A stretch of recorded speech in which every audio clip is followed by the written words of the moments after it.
Hello friends, welcome back to my YouTube channel Shikshan digital studio. Indian polity के अंतर्गत अपने पिछले वीडियो में हमने बात करी थी भारतीय संविधान की प्रस्तावना के विषय में, जिसमें हमने प्रस्तावना को बहुत ही डिटेल से समझा था। आज के इस वीडियो में हम बात करेंगे संविधान की संरचना के विषय में।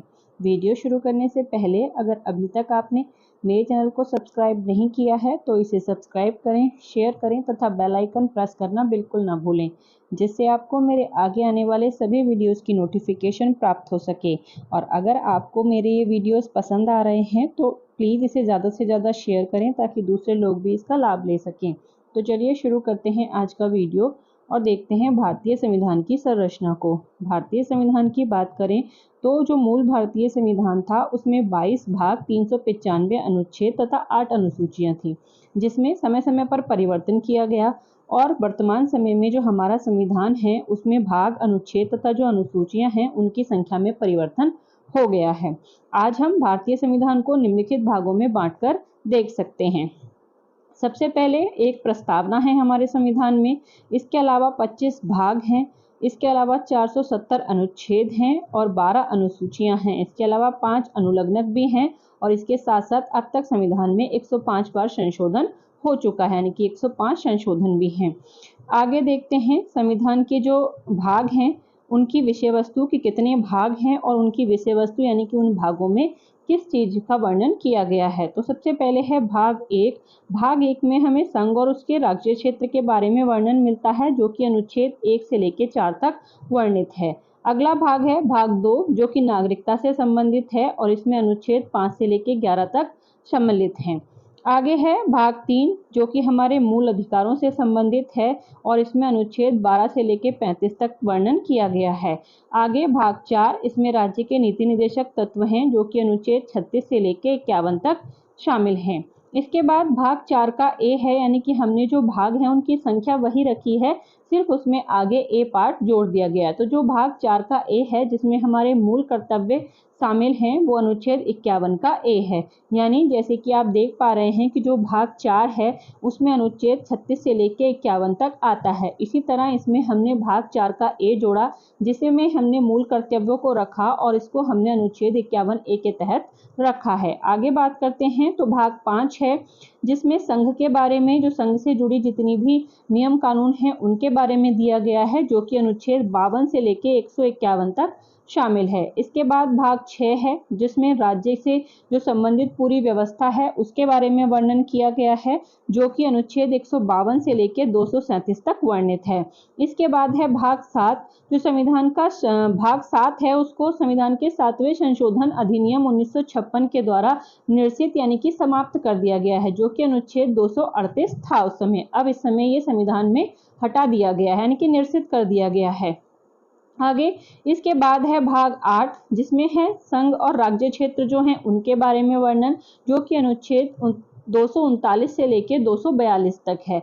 इसके बाद भाग 9 है, जिसमें पंचायतों का जिक्र है और ये अनुच्छेद 243 से लेकर 243 ओ तक है। इसको हमने ए बी सी डी ऐसे करके, ये जो अनुच्छेद है सिर्फ 243 ही है, जिसको हमने बाद में ए बी सी करके इस तरह से आगे डिवाइड किया हुआ है। इसके बाद भाग आता है संविधान का भाग 9 का ए।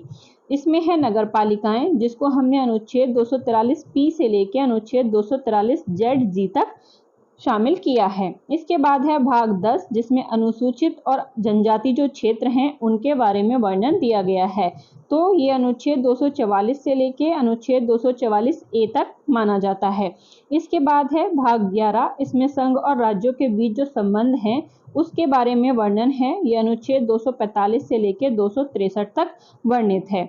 आगे बात करते हैं तो आगे है संविधान का भाग 12, जिसमें वित्त, संपत्ति, संविदाएं और वाद आदि के विषय में वर्णन है, जो कि अनुच्छेद 264 से लेकर 300 का ए शामिल है।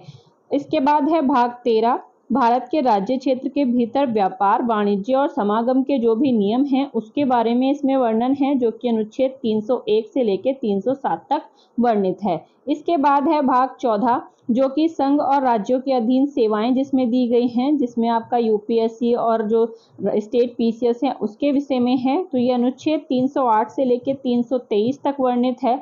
इसके बाद है भाग 14 का ए, जिसमें अधिकरण दिए गए हैं, और ये अनुच्छेद 323 ए से लेकर अनुच्छेद 323 बी तक है। इसके बाद है भाग 15, जिसमें निर्वाचन के विषय में वर्णन है, और ये अनुच्छेद 324 से लेकर 339 ए तक है।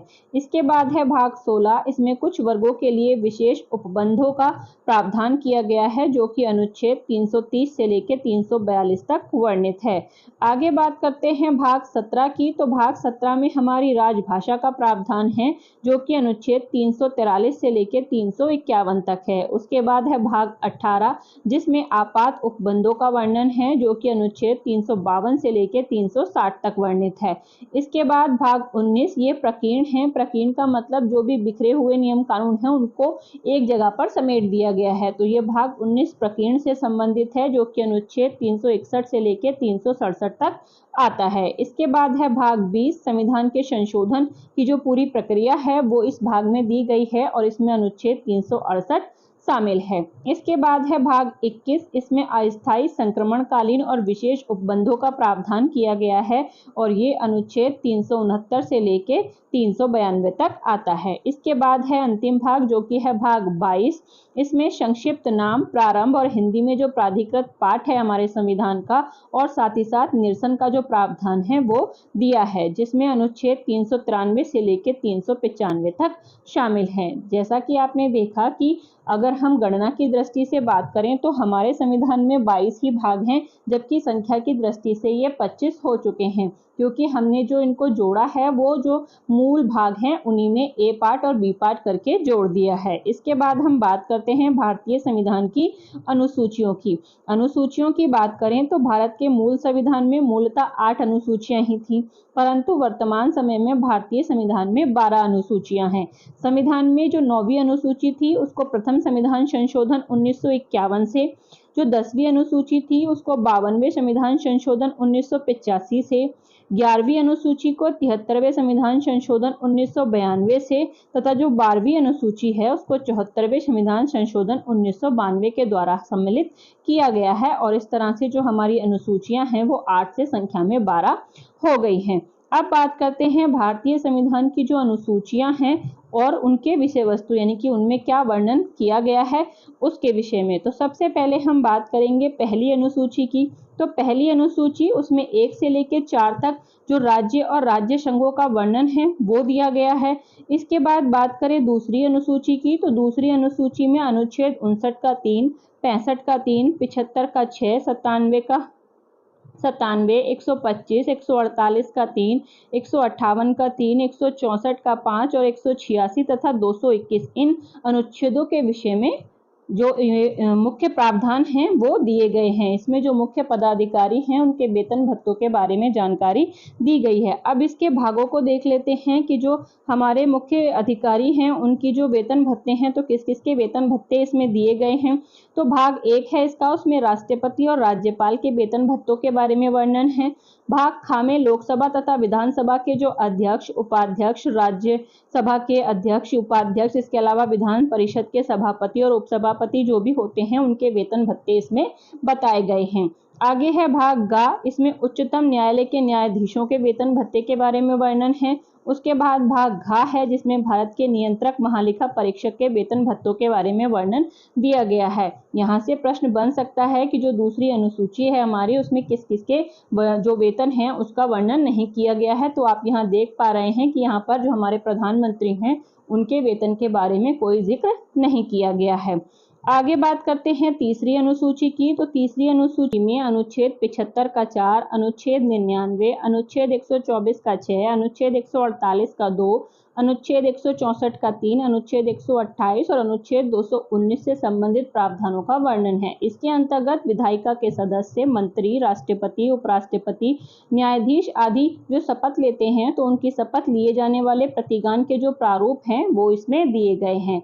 अब बात करते हैं चौथी अनुसूची की। तो चौथी अनुसूची अनुच्छेद 4 का 1 और अनुच्छेद 80 का 2 से संबंधित है, जिसमें राज्यसभा में राज्यों तथा संघ राज्य क्षेत्रों से जो स्थान आवंटित किए जाते जाते हैं उनका विवरण है।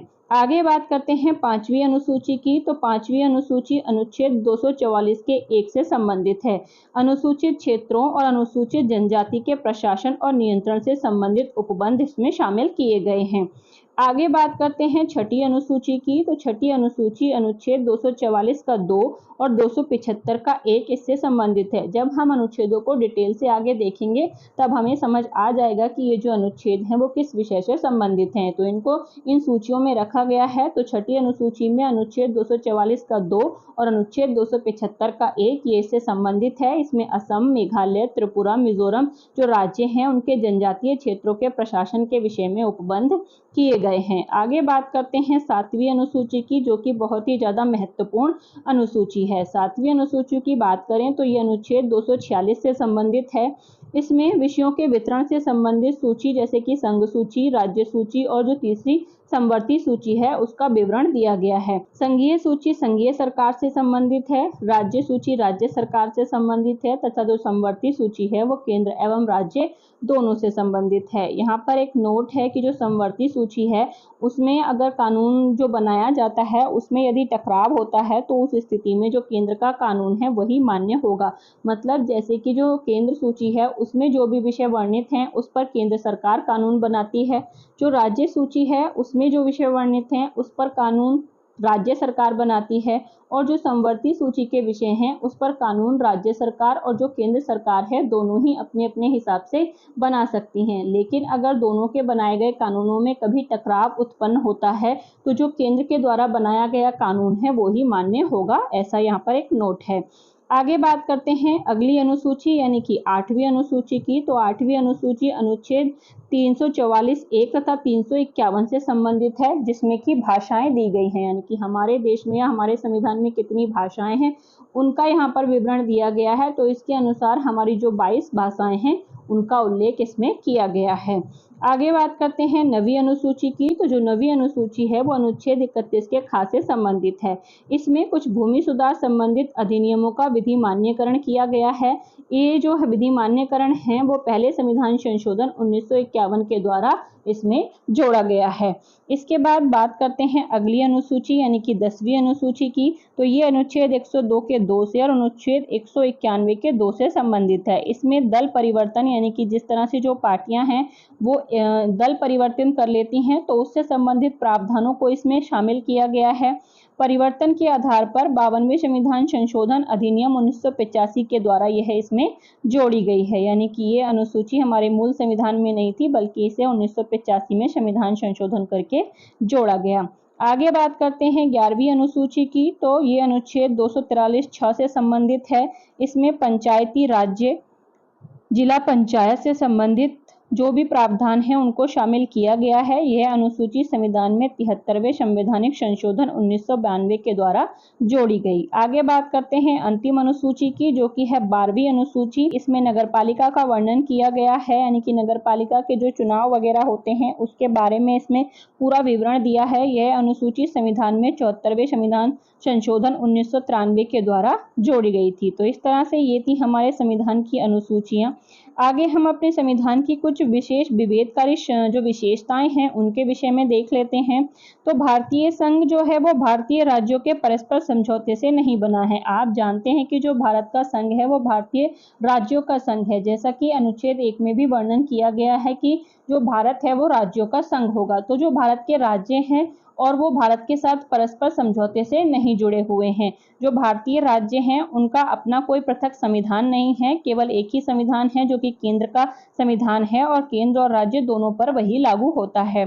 भारत में दोहरी नागरिकता का प्रावधान नहीं है, केवल एकरी नागरिकता है, यानी कि जो भी भारत के निवासी हैं वो सिर्फ भारत के ही नागरिक हैं। भारतीय संविधान में आपातकाल लागू करने के उपबंध हैं जो कि अनुच्छेद 352 में दिए गए हैं। इनके लागू होने पर राज्य केंद्र जो शक्ति का पृथक्करण है वो समाप्त हो जाता है और वह एकात्मक संविधान में या एकात्मक जो संस्था है उसमें परिवर्तित हो जाता है। इस स्थिति में जो केंद्र और राज्य हैं यानी कि केंद्र का राज्यों पर पूर्ण संप्रभु जो पूर्ण इस स्थिति में केंद्र राज्यों पर पूर्ण संप्रभु हो जाता है, यानी कि सारी शक्तियां केंद्र के हाथ में आ जाती हैं। आगे राज्यों का नाम, क्षेत्र तथा सीमा केंद्र कभी भी परिवर्तित कर सकता है। बिना राज्यों की सहमति से भी वो इसमें परिवर्तन कर सकता है। ये अनुच्छेद 3 में वर्णित है। अतः राज्य भारतीय संघ के अनिवार्य घटक नहीं है। केंद्र संघ जब चाहे केंद्र है वो जब चाहे संघ को पुनर्निर्मित कर सकती है, यानी कि जो केंद्र सरकार है वो इस संघ को, यानी कि जो भारत संघ है उसको कभी भी पुनर्निर्मित कर सकती है। पुनर्निर्मित करने का अर्थ है कि राज्यों की संख्या को घटा भी सकती है और बढ़ा भी सकती है। आगे बात करते हैं संविधान की 7वीं अनुसूची में जो 3 सूचियां दी गई हैं उनके बारे में डिटेल से। तो सबसे पहले है संघीय सूची, दूसरी है राज्य सूची और तीसरी है समवर्ती सूची।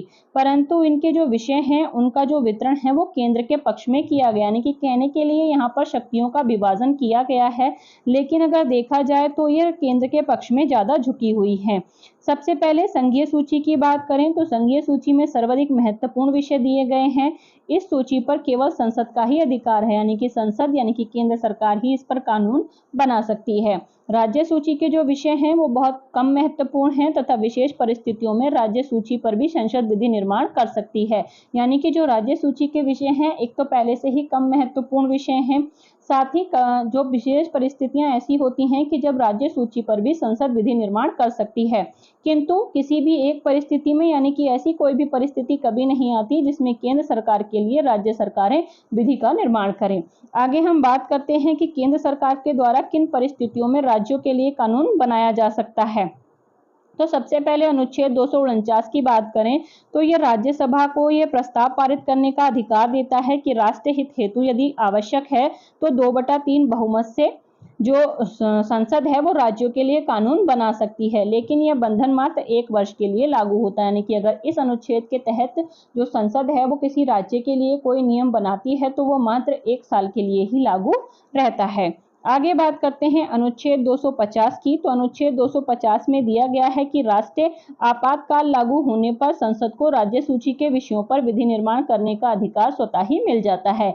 इसके अलावा अनुच्छेद 252 2 या 2 से अधिक राज्यों की विधायिका का प्रस्ताव पास कर राज्यसभा को यह अधिकार दे सकती है। केवल संबंधित राज्यों पर ही कानून बनाने का अधिकार मिल सकता है। मतलब ये है कि अनुच्छेद 252 के तहत अगर 2 राज्य या 2 से अधिक राज्य अपनी विधायिका में ऐसा प्रस्ताव पारित करके दें और राज्यसभा को यह अधिकार दे दें तो जो राज्यसभा या जो केंद्र सरकार है वो संबंधित राज्यों से, यानी कि जिन राज्यों ने ऐसा प्रस्ताव पारित करके भेजा है कि हमारे लिए केंद्र कानून बनाए, तो उनके लिए केंद्र कानून बना सकता है। बाद में राज्य चाहें, यानी कि और राज्य चाहें तो वो इस तरह के कानूनों को अपने यहाँ लागू कर सकते हैं। अनुच्छेद 253 की बात करें तो अंतर्राष्ट्रीय समझौते के अनुपालन के लिए संसद राज्य सूची की जो विषय हैं उन पर विधि निर्माण कर सकती है। यानी कि अगर सरकार कोई अंतर्राष्ट्रीय समझौता करती है जिसके लिए किसी, जैसे बहुत से राज्य होते हैं जिनकी जो सीमाएं हैं वो विदेशी देशों से, यानी कि जो पड़ोसी देश हैं हमारे, उनसे मिली हुई होती हैं, तो अगर उन देशों में कोई, यानी कि उस देश में और भारत के मध्य कोई समझौता होता है अंतर्राष्ट्रीय और उसको लागू करने के लिए राज्य सूची के किसी विषय पर उन्हें कानून बनाने की जरूरत पड़ती है तो वो ऐसा कर सकती है। आगे है अनुच्छेद 356। जब किसी राज्य में राष्ट्रपति शासन लागू होता है, यानी कि राष्ट्रपति शासन मतलब आपातकाल एक तरह से लगा हुआ होता है, तो उस स्थिति में भी संसद उस राज्य के लिए विधि निर्माण कर सकती है। इसके अलावा बात करें अनुच्छेद 155 की, तो 155 के तहत क्या है, जो राज्यपाल हैं उनकी नियुक्ति केंद्र के द्वारा राज्यों में की जाती है। राज्यपालों की जो नियुक्ति है वो पूर्णतः केंद्र की इच्छा से होती है। इस प्रकार केंद्र राज्यों पर नियंत्रण रखता है, यानी कि ये जो अनुच्छेद है वो भी केंद्र की तरफ ही झुकाव रखता है। इसके अलावा अनुच्छेद 360 की बात करें तो ये वित्तीय आपातकाल से संबंधित है, यानी कि वित्तीय आपातकाल की दशा में भी राज्यों के वित्त पर भी केंद्र का नियंत्रण हो जाता है। इस दशा में केंद्र राज्यों को धन व्यय करने हेतु निर्देश दे सकता है। इसके अलावा बात करें प्रशासनिक निर्देश की, तो अनुच्छेद 256 से 257 तक, इसमें क्या है कि केंद्र क्या है, राज्यों को राज्य की संचार व्यवस्था किस प्रकार से लागू की जाए उसके बारे में निर्देश दे सकता है। यानी कि राज्य की व्यवस्था किस प्रकार से चलानी है इसके बारे में केंद्र सरकार राज्यों की सरकार को निर्देश दे सकती है। ये जो निर्देश हैं वो किसी भी समय दिए जा सकते हैं, यानी कि इन पर कोई भी कंडीशन लागू नहीं होती जी कि कोई परिस्थिति विशेष परिस्थिति ऐसी होगी तो उस समय ये निर्देश दिए जाएंगे। ये किसी भी समय दिए जा सकते हैं और अगर जिस राज्य को ये निर्देश दिए गए हैं वो राज्य इनका पालन करने के लिए बाध्य भी होता है। और यदि वो राज्य इन निर्देशों को पालन नहीं करता है, यानी कि उसमें निर्देशों को पालन करने में वो असफल रहता है, तो संवैधानिक तंत्र असफल होने का अनुमान लगाया जाता है। यानी कि फिर केंद्र सरकार उस राज्य में संवैधानिक तंत्र के असफल होने का अनुमान लगा लेती है और जिसके आधार पर फिर आपातकाल लागू कर दिया जाता है। और आप जानते हैं कि जैसे ही आपातकाल लागू किया जाता है उसके बाद जो भी राज्य की पूरी विधायिका शक्ति होती है वो केंद्र के पास आ जाती है। आगे बात करते हैं अनुच्छेद 312 की। इसमें अखिल भारतीय सेवाओं का प्रावधान है, यानी कि जो आपका संघ लोक सेवा आयोग है उसके बारे में ये प्रावधान करता है।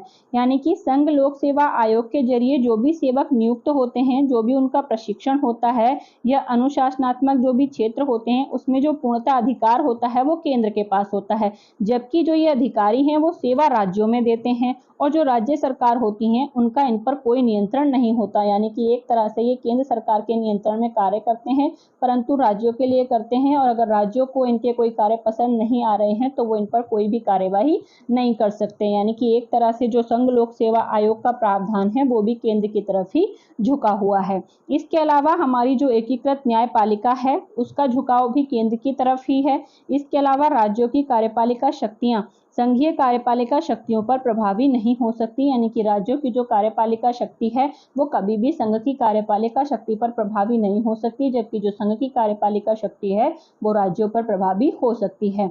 तो इस तरह से जो ये प्रावधान है वो हमारे संविधान में दिए गए हैं। यानी कि जो हमारा संविधान है उसमें केंद्र सरकार को ज्यादा मजबूत बनाया गया है, जबकि राज्यों का भी प्रावधान किया गया है। यानी कि राज्यों को स्वायत्त अधिकार दिए गए हैं, लेकिन कुछ विशेष परिस्थितियों में जो केंद्र है उन पर अपना कानून बना सकता है। अगर आप इसी तरह डिटेल में मेरे साथ पॉलिटी पढ़ना चाहते हैं तो बने रहिए मेरे साथ। Thank you for watching.